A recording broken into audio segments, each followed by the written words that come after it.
നമ്മൾ ഉണ്ടാക്കാൻ പോകുന്നത് നല്ല ടേസ്റ്റി ആയിട്ടുള്ള ഒരു വെറൈറ്റി അപ്സൈഡ് ഡൗൺ ബനാന കേക്കാണ്. ഇതൊരു ലോക്ക്ഡൌൺ സ്പെഷ്യൽ കേക്കാണ്. ഇതിൽ നമ്മൾ ക്രീം ഒന്നും ഉപയോഗിക്കുന്നില്ല.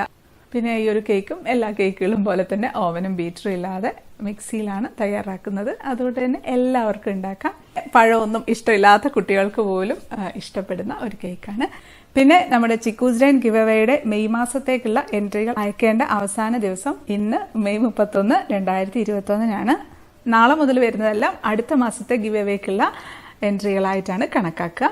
പിന്നെ ഈ മാസത്തെ വിന്നറിനെ നമുക്ക് അടുത്ത വീഡിയോയിൽ സെലക്ട് ചെയ്യാം. അപ്പോൾ ആരായിരിക്കും എന്നറിയാൻ ഞാനും എക്സൈറ്റഡ് ആണ്. അപ്പോൾ അയക്കാത്തവരൊക്കെ പെട്ടെന്ന് തന്നെ അയച്ചോളൂ. ഇല്ലെങ്കിലും കുഴപ്പമില്ല, അടുത്ത മാസത്തേക്ക് അയച്ചിരുന്നാലും മതി.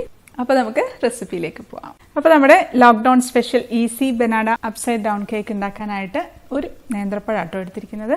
അത് നമുക്കൊന്ന് വട്ടത്തിൽ മുറിച്ചെടുക്കാം. ഇനി നമുക്കൊരു പാനിലേക്ക് കുറച്ച് നെയ്യ് ഇട്ട് കൊടുക്കാം. 1 ടേബിൾ സ്പൂണൊക്കെ നെയ്യ് ഒഴിച്ചിട്ടുണ്ട്. നമുക്ക് പഴത്തിൻ്റെ കഷ്ണങ്ങളൊന്ന് ഇതിലിട്ടൊന്ന് ഫ്രൈ ചെയ്തെടുക്കാം. ഒരുപാട് നെയ്യൊന്നും വേണ്ട, വളരെ കുറച്ച് നെയ്യ് മതി. ഏകദേശം 1 ടേബിൾ സ്പൂണൊക്കെ ഒഴിച്ചിട്ടുള്ളൂ. പിന്നെ പഴം എടുക്കുമ്പോൾ പച്ച കറയുടെ ചൊവയൊക്കെ ഉള്ള പഴം ഉണ്ടാവും, അതെടുക്കരുത്. നന്നായിട്ട് പഴുത്ത പഴം എടുക്കണം. ഒരുപാടങ്ങ് പഴുത്തങ്ങ് മുറിക്കാൻ പറ്റാത്ത തരത്തിലുള്ള പഴവും എടുക്കരുത്. അപ്പോൾ ആ സൈഡ് ആയിട്ടുണ്ട്. നമുക്കിത് മറിച്ചിട്ട് കൊടുക്കാം. ഇതിപ്പം ഇടയ്ക്ക് വേണമെങ്കിൽ നമുക്കൊന്ന് നെയ്യ് ഒഴിച്ചു കൊടുക്കാം കേട്ടോ. കുറച്ചൊന്ന് ഡ്രൈ ആയതുപോലെ തോന്നുന്നുണ്ടെങ്കിൽ കുറച്ച് നെയ്യ് ഇങ്ങനെ സൈഡിൽ കൂടെ ഒന്ന് ഒഴിച്ചു കൊടുത്താൽ മതി. ഇനി നമുക്ക് ഒരു പാൻ അടുപ്പത്ത് വെച്ച് അതിലേക്ക് ഒരു 3 ടേബിൾ സ്പൂൺ പഞ്ചസാര ചേർത്ത് കൊടുക്കാം. അതിലേക്ക് തന്നെ ഒരു 1/4 കപ്പ് വെള്ളവും കൂടെ ഒഴിച്ചിട്ടുണ്ട്. അതിലേക്ക് ഒരു നുള്ള് ഉപ്പും ഇട്ട് കൊടുക്കാം. എന്നിട്ട് അതൊന്ന് നന്നായിട്ട് തിളപ്പിച്ചെടുക്കാം. അപ്പോൾ അത് തിളയ്ക്കുന്നുണ്ട്. അതിലേക്ക് നമുക്ക് ഈ വാട്ടി വെച്ചിരിക്കുന്ന പഴം ഇട്ട് കൊടുക്കാം. അതൊന്ന് അവിടെ ഇരുന്ന് നന്നായിട്ടൊന്ന് തിളച്ച് ആ വെള്ളത്തിലിരുന്ന് കുറച്ചും കൂടെ ഒന്ന് സോഫ്റ്റ് ആവും നമ്മുടെ പഴം. എന്നിട്ട് അത് പഞ്ചസാര പാനിയൊക്കെ നന്നായിട്ട് ഉള്ളിലേക്കൊക്കെ കയറി നന്നായിട്ട് അങ്ങോട്ട് പിടിക്കട്ടെ. ഇപ്പം അതിലെ വെള്ളമൊക്കെ നന്നായിട്ട് വറ്റി നല്ല സോഫ്റ്റ് ആയിട്ടുണ്ട്. നല്ല ടേസ്റ്റാണ് ഈ ഒരു പഴം കഴിക്കാനായിട്ട്. ഇത് വെറുതെ വൈകുന്നേരമൊക്കെ കുട്ടികൾക്ക് ഇതുപോലെ ഇങ്ങനെ ആക്കി കൊടുത്താലും നല്ലതാട്ടോ. നല്ല ടേസ്റ്റിയാണ്, കുട്ടികൾക്ക് പ്രത്യേകിച്ച് ഇഷ്ടപ്പെടും.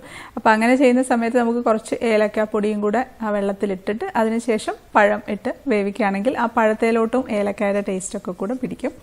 ഇനി നമുക്ക് ഒരു മിക്സിയുടെ ജാറിലേക്ക് 1/2 കപ്പ് പഞ്ചസാര ഒന്ന് പൊടിച്ചെടുക്കാം. അതിലേക്ക് ഒരു 2 ഗ്രാമ്പു, നല്ല പുതിയ നല്ല സ്ട്രോങ് ആയിട്ടുള്ള ഗ്രാമ്പു ആണ് ഉള്ളതെങ്കിൽ 1 മതിയാകും. അതൊന്ന് പൊടിച്ചെടുക്കാം. നമ്മൾ ഒരു 6.5 ഇഞ്ച് വരുന്ന ഒരു ബേക്കിംഗ് ട്രേ എടുക്കുകയാണ്. അതൊന്ന് ഓയിൽ വെച്ചൊന്ന് ഗ്രീസ് ചെയ്യാണ്. അതിലേക്ക് ബട്ടർ പേപ്പർ ഉണ്ടെങ്കിൽ വെച്ച് കൊടുക്കാം, ഇല്ലെങ്കിൽ വെക്കണമെന്നില്ല. ഓയിൽ ഗ്രീസ് ചെയ്താൽ മാത്രം മതി. ഇനി നമുക്കിതിലേക്ക് പഴം വാട്ടി വെച്ചിരിക്കുന്നത് ഓരോന്നായിട്ടങ്ങ് ഇട്ട് കൊടുക്കാം. അങ്ങ് വട്ടത്തിലങ്ങ് വെച്ച് കൊടുക്കുകയാണ്. അപ്പം ഫുള്ളായിട്ട് വെച്ചിട്ടുണ്ട്. ഇനി വേണമെങ്കിൽ കുറച്ചുകൂടെ പഴമൊക്കെ എടുത്ത് സൈഡിലൊക്കെ ഫുള്ളായിട്ട് വേണമെങ്കിലും വെക്കാം. നമ്മുടെ ട്രേ റെഡി ആയിട്ടുണ്ട്. ഇനി നമുക്ക് ബാറ്റർ ഒന്ന് റെഡിയാക്കി എടുക്കാം. ഒരു അരിപ്പയിലേക്ക് 1/2 കപ്പ് മൈദ ചേർത്ത് കൊടുക്കാം. 1/2 ടീസ്പൂൺ ബേക്കിംഗ് പൗഡർ, ഒരു 1/4 ടീസ്പൂണിന്റെ പകുതി ബേക്കിംഗ് സോഡ, ഒരു നുള്ള ഉപ്പ്. അതൊരു 3 പ്രാവശ്യം നമുക്ക് അരിച്ചെടുത്ത് മാറ്റി വയ്ക്കാം.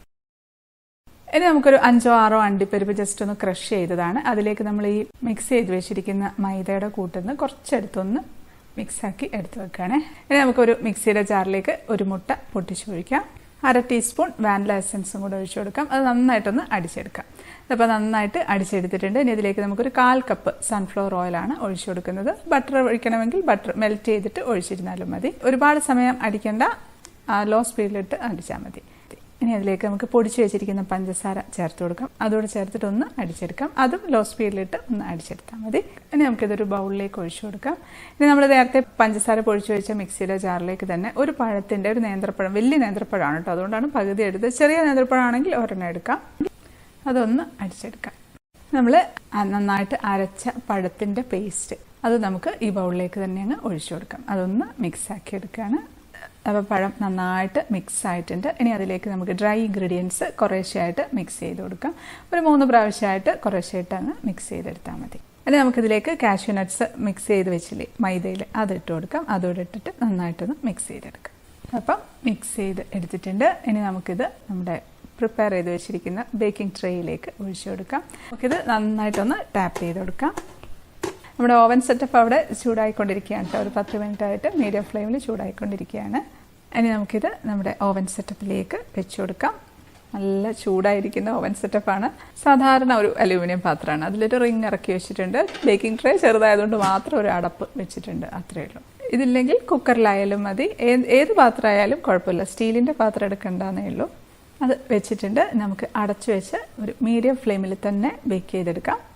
ഒരു 25 മിനിറ്റ് മുതൽ 30 മിനിറ്റ് വരെ ബേക്ക് ചെയ്തെടുക്കാം. ഇതിപ്പം കറക്റ്റ് 30 മിനിറ്റ് ആയിട്ടുണ്ട്. 30 മിനിറ്റ് ആയപ്പോൾ നല്ല കേക്കിൻ്റെ സ്മെല്ല് വരുന്നുണ്ട്. നമുക്ക് തുറന്ന് നോക്കാം. അപ്പോൾ ഇതാ ഒന്നും പറ്റി പിടിച്ചിട്ടൊന്നുമില്ല. നമുക്കിതെടുത്ത് തണുക്കാനായിട്ട് മാറ്റി വയ്ക്കാം. അതിപ്പം അത്യാവശ്യം ഒന്ന് തണുത്തിട്ടുണ്ട്. നമുക്കിതൊന്ന് ഡീമോൾഡ് ചെയ്തെടുക്കാം. നമുക്ക് പതുക്കെ എന്തെങ്കിലും ഒരു സ്പൂണോ അല്ലെങ്കിൽ കത്തിയോ വെച്ചോ ഒന്ന് പതുക്കെ ഒന്ന് എല്ലാ ഭാഗവും ഒന്ന് ഇളക്കി കൊടുക്കാം. എന്നിട്ട് പ്ലേറ്റ് വെച്ച് കമത്തിയങ്ങ് തട്ടിക്കൊടുക്കുക. നല്ല ഭംഗിയായിട്ട് ഇരിപ്പുണ്ട് നമ്മുടെ അപ്സൈഡ് ഡൗൺ ബനാന കേക്ക്. ഇനി നമുക്ക് കട്ട് ചെയ്യാം.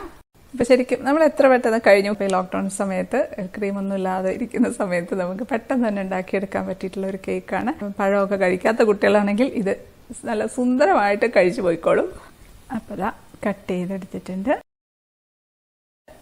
ഞാനൊന്ന് കഴിക്കട്ടെ.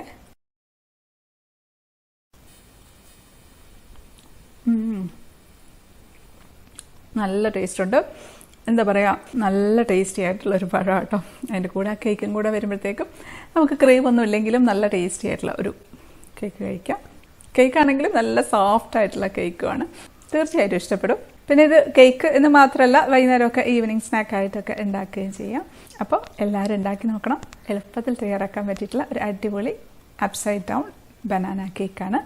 തീർച്ചയായിട്ടും എല്ലാവർക്കും ഇഷ്ടപ്പെടും. വീഡിയോ ഇഷ്ടപ്പെട്ടാൽ ലൈക്ക് ചെയ്യാനും കമൻറ്റ് ചെയ്യാനും ഷെയർ ചെയ്യാനും ഒന്നും മറക്കല്ലേ. സബ്സ്ക്രൈബ് ചെയ്യാത്തവർ ഒന്ന് സബ്സ്ക്രൈബ് ചെയ്തേക്കണേ. അപ്പോൾ നമുക്ക് അടുത്തൊരു അടിപൊളി റെസിപ്പി ആയിട്ട് കാണാം. അതുവരേക്കും stay happy, stay positive. By.